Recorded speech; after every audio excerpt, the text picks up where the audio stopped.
नमस्कार, बुलेटिन में आपका स्वागत है। मैं हूं आपके साथ आशा सरवाल। चलिए शुरुआत करते हैं बुलेटिन की इस वक्त की बड़ी खबर से शुरुआत करेंगे। आपको बताते चले कि गुपकार अलायंस के हवाले से बड़ी खबर देखने को मिल रही है। आपको बताते चले कि श्रीनगर में पीएजीडी की बैठक में कुछ खास उभर कर सामने नहीं आया है और बैठक में चुनावों को लेकर चर्चा किए जाने का लगाया जा रहा था अनुमान, और पीएजीडी के नेताओं ने फिलहाल कोई भी बड़ा बयान जारी नहीं किया है और आने वाले दिनों में एक और बैठक होने की संभावना यहां पर जताई जा रही है कि आने वाले समय में एक अहम बैठक एक बार फिर से पीएजीडी यहां पर कर सकता है। लेकिन कल जो बैठक हुई उसके अंदर से कुछ भी निकलकर सामने नहीं आया, क्योंकि साफ तरीके से डॉक्टर फारूक अब्दुल्ला, महबूबा मुफ्ती इस बैठक में मौजूद थे और महबूबा मुफ्ती के घर का रुख किया गया डॉक्टर फारूक अब्दुल्ला की तरफ से, जो अनुमान ये लगा रहा है कि आखिर कुछ तो बड़ा जम्मू कश्मीर के अंदर, केंद्र शासित प्रदेश के अंदर देखने को आने वाले समय में मिल सकता है। लेकिन वो क्या हो सकता है, इस पर कोई भी बयानबाजी निकलकर सामने नहीं आई है। कल ये अहम बैठक हुई थी और बैठक पर अटकलें बार बार ये लगाई जा रही थी कि आखिर किस वजह से पीएजीडी एक बार फिर से एक साथ यहां पर आता हुआ नजर आया है। 7 महीने के बाद गुपकार अलायंस की ये बैठक होती है और गुपकार अलायंस एक बार फिर से साथ में देखा गया। सईद रूफ हमारे साथ जुड़ चुके हैं। रूफ, जिस तरह से कल बैठक का दौर देखा गया और अटकलें ये लगाई जा रही थी कि आखिर कुछ बड़ा हो सकता है, लेकिन कोई भी बयान निकलकर सामने नहीं आया और कुछ भी कहने से हर कोई यहां पर बचता हुआ नजर आया।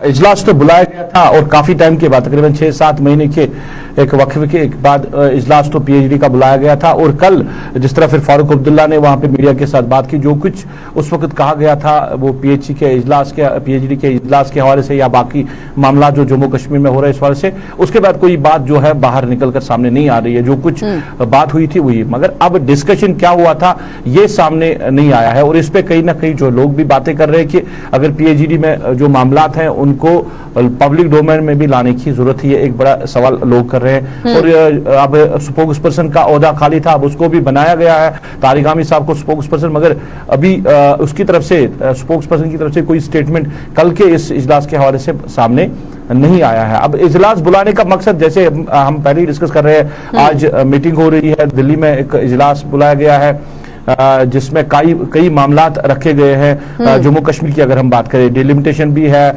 यात्रा के हवाले से भी बात हो रही है और जो कुछ अफवाहें जो गश्त कर रही है, क्योंकि फारूक अब्दुल्ला ने साफ कर दिया है कि जो कुछ अफवाहें चल रही है उन्हें उस अफवाहों के बारे में कोई इल्म नहीं है। उन्होंने ये कहा कि कुछ भी हो सकता है, ये सरकार कुछ भी कर सकती है, मगर जैसे आम लोग अफवाह सुन रहे हैं वैसे ये लीडर भी अफवाह सुन रहे हैं। यानी रूफ, जिस तरह से पहले 5 अगस्त की बात की जाए, उस वक्त भी हर किसी से जब सवाल पूछा जाता था तो किसी के पास जवाब नहीं था, हर कोई यही कहता था कि कुछ बड़ा होने वाला है।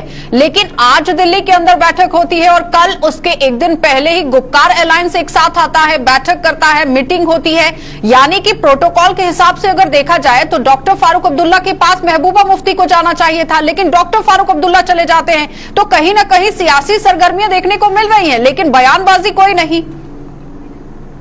देखिए, सियासी सरगर्मियों की बात हो रही है। देखिए, इलेक्शंस की बातें भी हो रही है, डिलिमिटेशन जो है जल्द से जल्द मुकम्मल हो जाएगा और फिर दिसंबर के महीने से इलेक्शन यहां पे हो गया, इस तरह की अफवाहें भी है। अब सारे मामलात को लेकर अब प्रोटोकॉल क्या है, फारूक साहब क्यों चले गए, क्योंकि इससे पहले भी हमने देखा कि जो पीएजीडी की मीटिंग हुई है वो महबूबा मुफ्ती की रेजिडेंस पे हुई है। अब ये प्रोटोकॉल उन्होंने तोड़ा है, ये इस पे हम नहीं जाएंगे, मगर सवाल ये है कि जो कुछ डिस्कशन हुआ है उसको पब्लिक डोमेन में लाना बड़ा, एक तो ये, दूसरा क्यों यहाँ पर साझा नहीं की गई बात? नहीं, अब कुछ मीडिया रिपोर्ट्स जो आ रही है उमर अब्दुल्ला के हवाले से, क्योंकि कल उमर अब्दुल्ला जो है वो पीएजीडी मीटिंग में नहीं थे, वो नहीं आए थे, और ये खबरें आ रही है कि वो दिल्ली चले गए हैं। और अब दिल्ली उनके जाने से लोग जो है या कुछ मीडिया जो हाउसेज है वो उनको जोड़ रहे हैं कि कहीं ना कहीं जो उमर अब्दुल्ला है वो दिल्ली जाके बात करेंगे होम मिनिस्टर के साथ या प्राइम मिनिस्टर या किसी और के साथ बात कर सकते हैं। मगर अभी नेशनल कॉन्फ्रेंस के जो मेंबर पार्लियामेंट है कि जो आने वाले समय में संभावना जताई जा रही है कि पीएजीडी की बैठक एक बार फिर से हो सकती है, उसमें किस तरह की चर्चाएं रहेंगी? देखिए क्या कह सकते हैं, अब कब होगी? पहले तो ये 7 महीने के बाद आज मिले हैं। अब जब लोगों ने काफी बार इन पे सवालात भी खड़े किए, पीएचडी बनी थी, किस लिए बनी थी, उसके बाद अब पेंडेमिक हुआ और ये नहीं मिल पाए। अब कब मिलेंगे और किस तरह की सूरत हाल रह सकती है, ये कुछ बता नहीं सकते। और डिस्कशन क्या कुछ होगा, क्योंकि अभी कोई ठोस जो बात है वो सामने नहीं आ रही इस वाले से। क्योंकि डॉक्टर फारूक अब्दुल्ला जो है वो मुकम्मल तरीके से वोट बैंक की राजनीति खेलते हुए नजर आ रहे हैं, इसमें कोई दो राहे नहीं है। हर वक्त वो सुर्खियां भी बटोरते हैं अपने बयानबाजी को लेकर, जिस वजह से उन्होंने अब चुप्पी साध दी है। लेकिन महबूबा मुफ्ती कहीं ना कहीं सेंटीमेंट की राजनीति खेलती हुई नजर आ रही हैं और इसी तरह से गुपकार अलायंस एक बार फिर से साथ आता हुआ नजर आ रहा है। कितनी सच्चाई है इन बातों में? देखिए, अब फारूक साहब जो है प्राइम मिनिस्टर, चीफ मिनिस्टर रह चुके हैं, वो किस तरह की राजनीति कर रहे हैं ये सबको पता है। महबूबा मुफ्ती के हवाले से बात करें, आर्टिकल एब्रिगेशन के बाद महबूबा मुफ्ती की जो सियासत है वो काफी अलग हो चुकी है अब, क्योंकि महबूबा मुफ्ती हर बार ये कह रही है कि अगर यहाँ पे इलेक्शंस होंगे भी तो वो पार्टिसिपेट नहीं करेगी इलेक्शंस में। वो तब तक नहीं करेगी जब तक जम्मू कश्मीर को जो कुछ खोया है वो वापस दिया जाएगी। क्या महबूबा मुफ्ती अभी बैंड नहीं हो रही है, अभी वो सारे मामला नहीं मान रही है, उन पर बात करना नहीं चाहती है? क्या फारूक साहब या पीएचडी लीडर वहां उसको मनाने गए थे?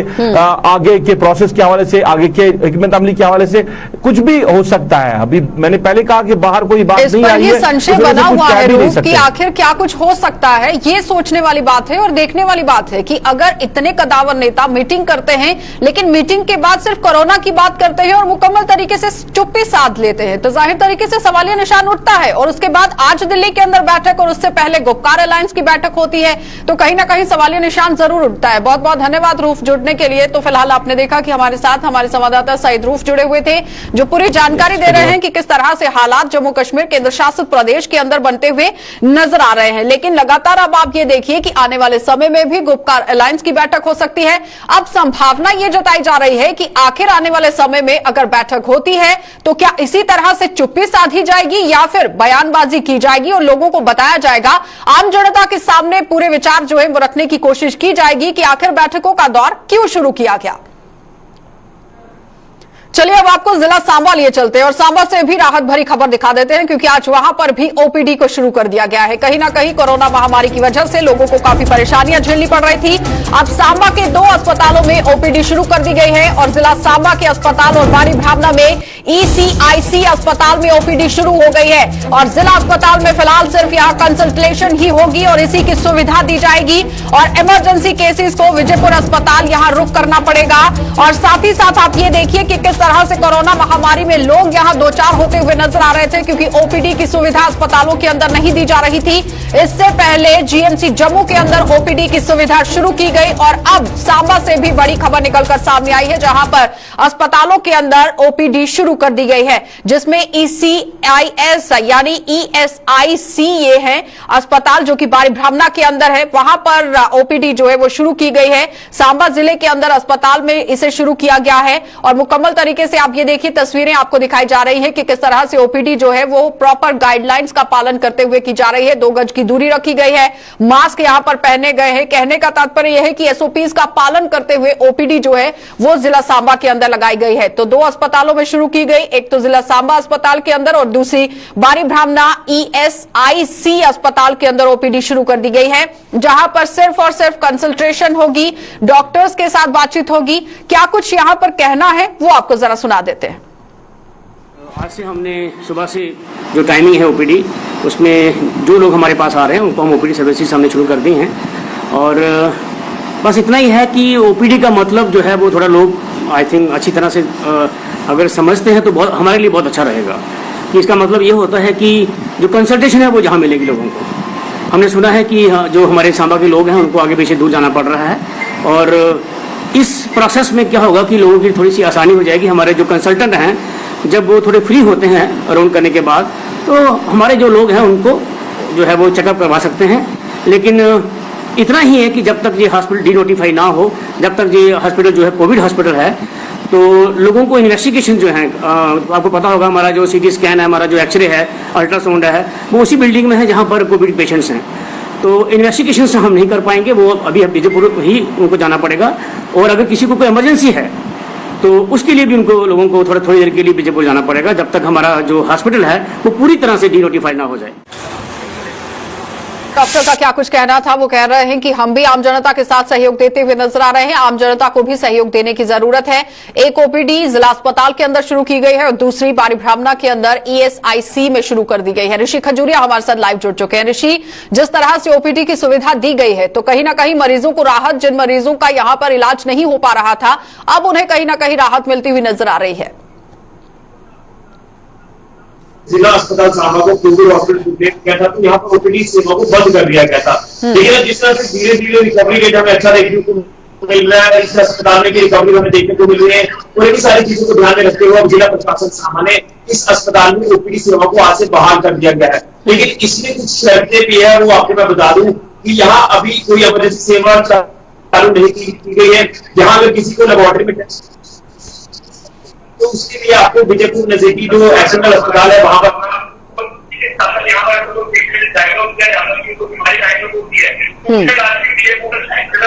किया जाएगा। और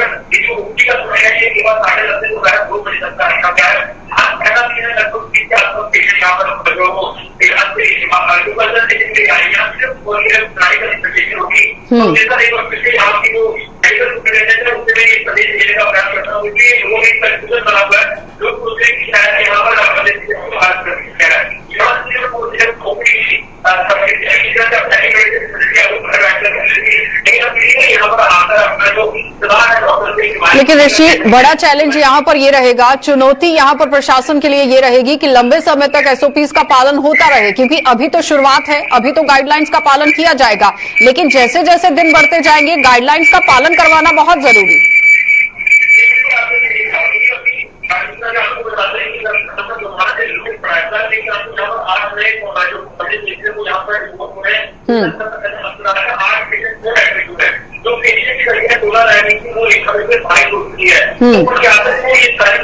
मैनेज करने में काफी दिक्कतें पेश आएंगी। इसी सब दोबारा से मेडिकल सुपरिटेंडेंट है, मैं इनसे जानने का प्रयास करूंगा। डॉक्टर आपको जानना कि लोगों को बहाल कर दिया गया, लेकिन अभी आपकी सलाह को इलाज नहीं करना है, इलाज के लिए बाहर जाना है, क्या कुछ व्यवस्था है आपकी? जी हमारा जो कॉम्प्लेक्स हमारे पास जो पेशेंट रखे हैं सारे हमारी कैपेसिटी है सिटी स्कैन वगैरह में। दूसरा कॉम्प्लेक्स ओपीडी कॉम्प्लेक्स है, वहां पर हमने कोई कोविड नहीं रखा हुआ, तो इसलिए जब करके तो हमने ये रिक्वेस्ट किया कि जो ओपीडी सर्विसेज है वो हमारा जो दूसरा कॉम्प्लेक्स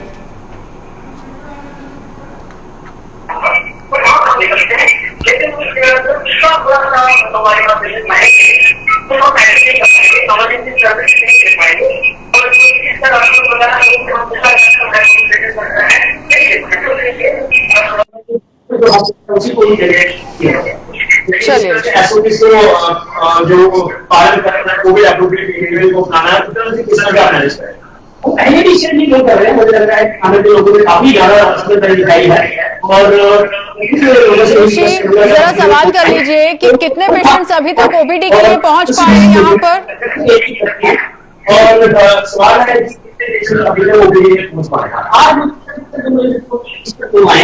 और लोग आपका अच्छा ही आएंगे, क्योंकि जैसे जैसे लोगों को मालूम चलेगा लोग हमारे पास आएंगे। चलिए, यानी कि एसओपीज का पालन कराना बहुत जरूरी है ऋषि, क्योंकि एसओपीज का पालन लंबे समय तक होना बहुत जरूरी है। बहुत बहुत धन्यवाद जुड़ने के लिए। तो फिलहाल आपने देखा कि ऋषि खजूरिया हमारे साथ जुड़े हुए थे, जो पूरी जानकारी दे रहे हैं। सुपरिटेंडेंट के साथ भी उन्होंने बातचीत की है और उनका साफ तरीके से कहना है कि कंसंट्रेशन यहाँ पर रखी गई है, 2 अस्पतालों को ओपीडी बना दिया गया है। कहीं ना कहीं मरीजों को राहत मिलती हुई नजर आ रही है, लेकिन यहाँ जितने भी मरीज पहुंच रहे हैं या फिर तीमारदार पहुंच रहे हैं, उन्हें एसओपीज का पालन करना बहुत जरूरी है। चलिए आगे बढ़ जाएंगे, अब आपको जिला रामबन लिए चलते हैं और रामबन से भी आज बड़ी खबर देखने को मिली है। लगातार आप देखिए कि आधुनिक युग में भी बाबा आदम के जमाने में ये अपनी जिंदगी को जीने को मजबूर हो गए हैं रामबन के लोग। और रामबन के संगलदान ब्लॉक की अगर बात की जाए तो यहाँ पर मोबाइल सिग्नल नहीं मिल रहा है और ऑनलाइन पढ़ाई के लिए दरबदर हो रहे हैं यहाँ बच्चे, और नेटवर्क की सुविधा नहीं होने की वजह से काफी परेशानियों से जूझते हुए नजर आ रहे हैं। और प्रशासन की तरफ से जो दावे पेश किए गए हैं वो फिसड़ी साबित हो रहे हैं। इस वक्त की बड़ी खबर जिला रामबन से सामने आ रही है, जहां पर आप देखिए कि किस तरह से प्रशासन की पोल खुलती हुई नजर आ रही है। युवा वर्ग कितना परेशान देखा गया है वो साफ तस्वीरों में आप देख सकते हैं, क्योंकि दूर दराज का इलाका है, संगलदान का इलाका है, जहां पर आप देखिए सिर्फ और सिर्फ बफरिंग होती हुई नजर आ रही है। यूट्यूब वो खोलकर देखना चाहते हैं, लेकिन अभी तक आप देखिए सिग्नल यहां पर नहीं पहुंच पाया है। तो ऑनलाइन जो क्लासेस पढ़ाई जा रही हैं और आज के दिन भी ऑनलाइन जिन बच्चों के एग्जाम हैं, वो जरा सोचिए कि कैसे अपने एग्जाम्स दे पाएंगे, कैसे वो अपनी परीक्षा को यहां पर पूरी तरह से मुकम्मल तरीके से दे पाएंगे। ये बहुत बड़ा सवाल है, क्योंकि लगातार ये दावे पेश किए जा रहे हैं कि ऑनलाइन क्लासेस को मद्देनजर रखते हुए काम करना बहुत जरूरी है। इसी पर सबसे पहले तो आपको दिखा देते हैं और सुना देते हैं कि स्थानीयों का क्या कुछ कहना है, जरा वो सुनिए, उसके बाद संवाददाता का रुख करते हैं। काफी बार हमने एडमिनिस्ट्रेशन से भी ये बात रखी कि यहाँ पे कम से कम एक टावर दिया जाए, लेकिन फिर हमारी बात को मुस्तरद किया गया। काफी बार हमने इससे पहले भी काफी जगह हमने इसके बारे में चर्चा की, लेकिन आज तक उस टावर के बारे में यहाँ कोई भी ठोस कदम नहीं उठाया गया। तक नहीं बना। जी, आपकी बात दुरुस्त है। जहाँ तक उन्होंने कहा कि हम टावर देंगे, टावर की वैसे उन्होंने यहाँ टावर के वो जो इंजीनियर्स लोग आए थे, उन्होंने एक दो जगह यहाँ पे सिलेक्ट की है, लेकिन हमारे मुताबिक, लोगों के मुताबिक वो जो जगहें उन्होंने देखी हैं, हम से वो दूर हैं। हम वो नहीं चाहते कि वो टावर किसी फार फ्लंग एरिया में लगे, वो अगर लगे तो किसी सेंट्रल प्लेस पे लगे। मैं डीडीसी चेयरपर्सन से भी गुजारिश करूंगा कि उस टावर को उस जगह पे लगाया जाए जहां हर किसी को उसकी फैसिलिटी का फायदा पहुंचे।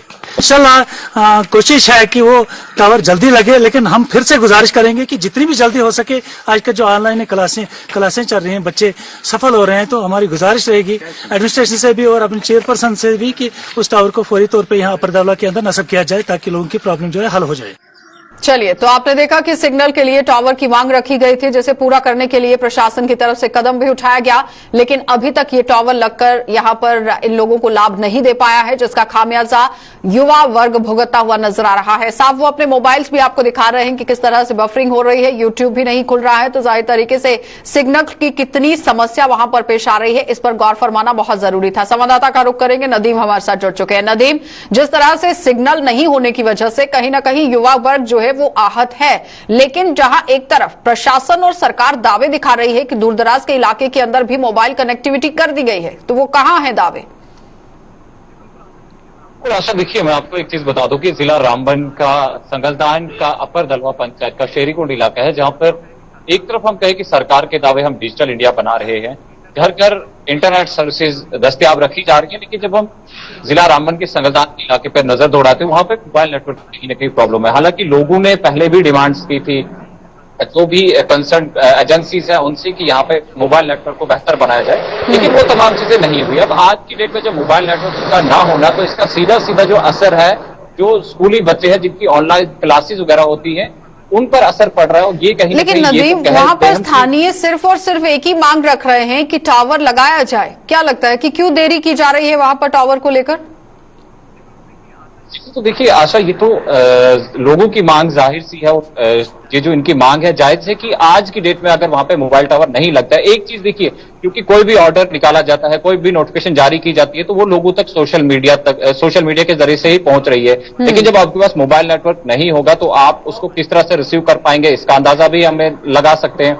और दूसरी बात, जो ऑनलाइन क्लासेस की बात कही जा रही है, क्योंकि स्कूल्स हमारे बंद हैं और ऑनलाइन क्लासेस लगती है, जब ऑनलाइन क्लासेस का फायदा भी आप तभी ले सकते हैं जब आपके पास मोबाइल नेटवर्क होगा। तो कहीं ना कहीं मैं कहूंगा कि अदम तवज्जो ही रही है जो भी मोबाइल ऑपरेटर कंपनीज है उनकी, कि अभी तक यानी 20 साल का वक्फा लगभग हो गया है मोबाइल सर्विसेज को शुरू हुए, उसके बाद इंटरनेट सर्विसेज को भी लगभग 10 साल का वक्फा हो गया, लेकिन अभी तक वहां पे मोबाइल और 1 साल से भी ज्यादा का समय कोरोना महामारी को हो गया है, जहां पर दावा पेश किया गया था कि दूरदराज के इलाकों के अंदर भी बच्चों को मोबाइल की सुविधा दी जाएगी, इंटरनेट की कनेक्टिविटी दी जाएगी। और जाहिर तरीके से अगर हम लद्दाख यूटी की बात करें, तो वहां पर टैबलेट्स भी बच्चों को बांटे गए हैं। क्या लगता है कि यहाँ पर भी इसी तरह से काम करने की जरूरत थी?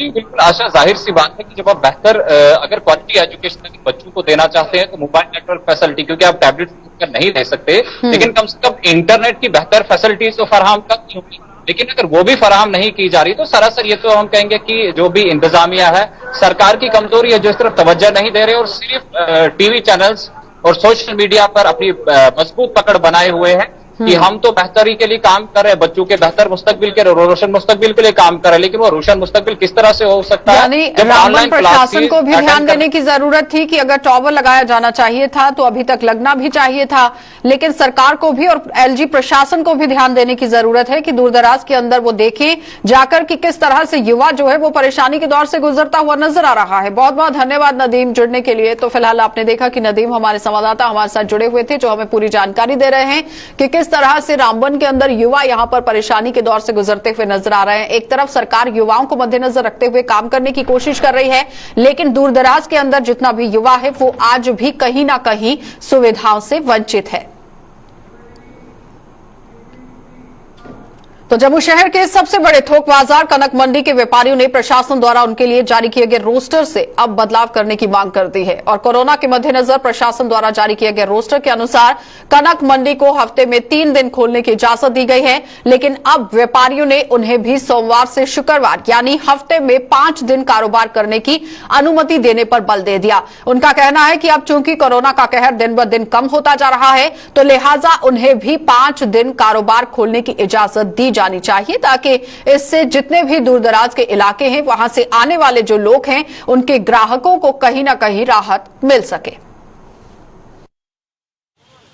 और हम एडमिनिस्ट्रेशन से यही एक छोटी सी गुजारिश करना चाहते हैं कि आप जो है रोस्टर पॉलिसी के छोड़ के अगर 5 डे वीक्स बाजार खुले रहेंगे तो वो ज़्यादा बेटर रहेगा, क्योंकि जो कोरोना के केसेस हैं उनकी भी जो कम हो गई है रेशो, और डेथ की केसेस भी कम हो गई है, और गर्मियों के जो इतनी गर्मी पड़ी है उससे भी थोड़ा कस्टमर जो है वो कम हो गया है।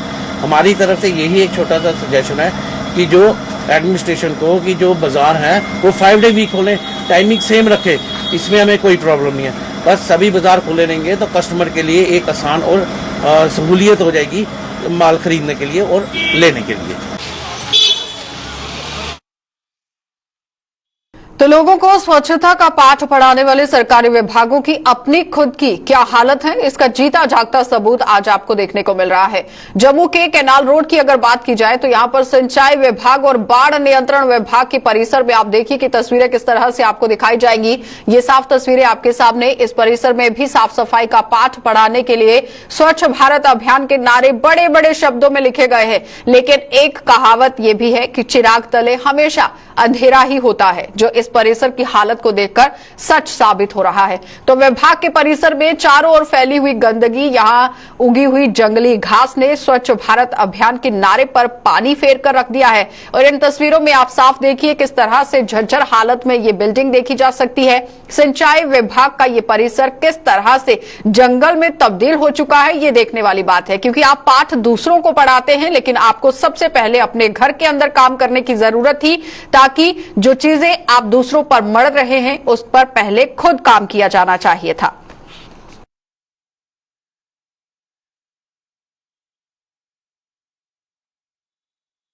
जम्मू पे करते हैं कि भैया ये म्यूनिसिपैलिटी ने ही काम करना है, लेकिन ये डिपार्टमेंट का काम होता है कि आप स्वच्छ भारत की बात कर रहे हैं। इरिगेशन डिपार्टमेंट, जब से ये डिपार्टमेंट है ये अपना ही घर नहीं संभाल पा रहा, तो लोगों की सेवा क्या करेगा? कितनी गंदगी देखी जा रही है? बहुत बहुत। अगर मैं तो कहता हूँ जनता अगर इनके डिपार्टमेंट में देखने लगे तो वो तो अपनी आंखें तक बंद कर पाएंगे, क्योंकि जिस तरह से यहाँ गंदगी है। तो किस तरह का संज्ञान इनको लेना चाहिए? बिल्कुल, मैं यहाँ के प्रशासन जो हमारे ऑनरेबल गवर्नर साहब को बोलूंगा कि इस डिपार्टमेंट में जल्द से जल्द एक्शन लिया जाए, क्योंकि अपना ही घर नहीं ये संभाल पाते कि लोगों की सेवा क्या करेंगे। यहाँ पे मैंने देखा बहुत सी झाड़ियाँ उगी हुई हैं, बहुत गंदगी का बुरा हाल है।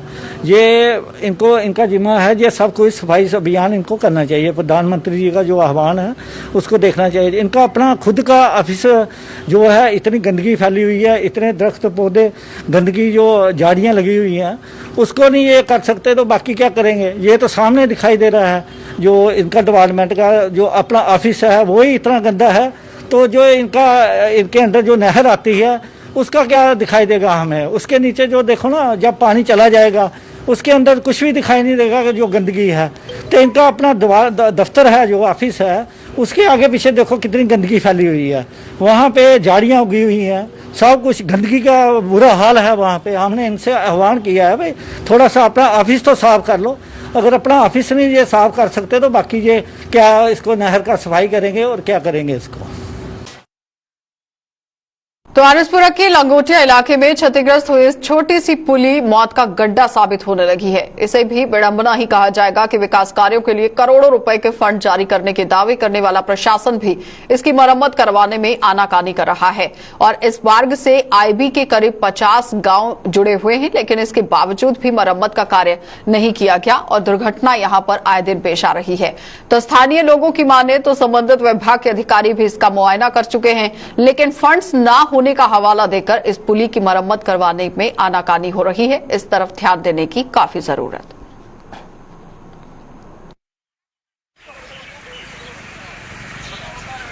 अभी इस पुल के ऊपर जो है जो पंजाब से लदे हुए ट्रेले आ रहे हैं, जिसके जो है 12-12, 15-15 टायर है, 20-20 हजार इसके ऊपर ईंट लेकर आ रहे हैं। इसके अंदर जो ट्रेलर था वो घुस गया था। जैसे ही ट्रेलर घुसा, हम लोगों ने जो है जेई साहब को बुलाया, एक्शन को आए, वो लोग आए, उन्होंने देखा, उन्होंने आख्या कि ये जो रोड है मानते हैं कि ये पुल टूटा हुआ है, लेकिन हमारे पास जो है वो ग्रांट नहीं है, पैसा नहीं है।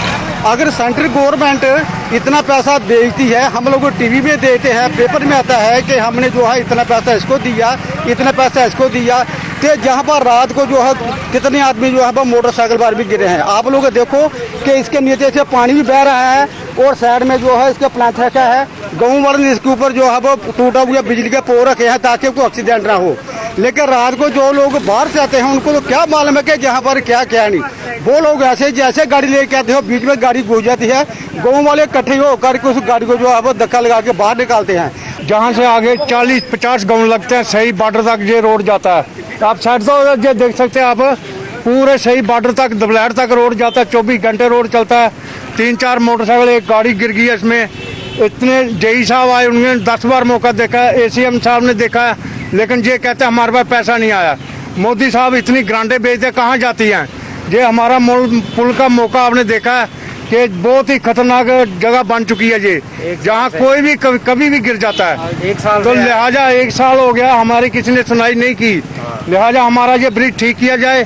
40-50 गाँव को ये ब्रिज लगता है, आप देख सकते हैं। अगर हम इसको ठीक हो जाए, मेंटेन हो जाए, तो जहाँ कोई खतरा ना हो।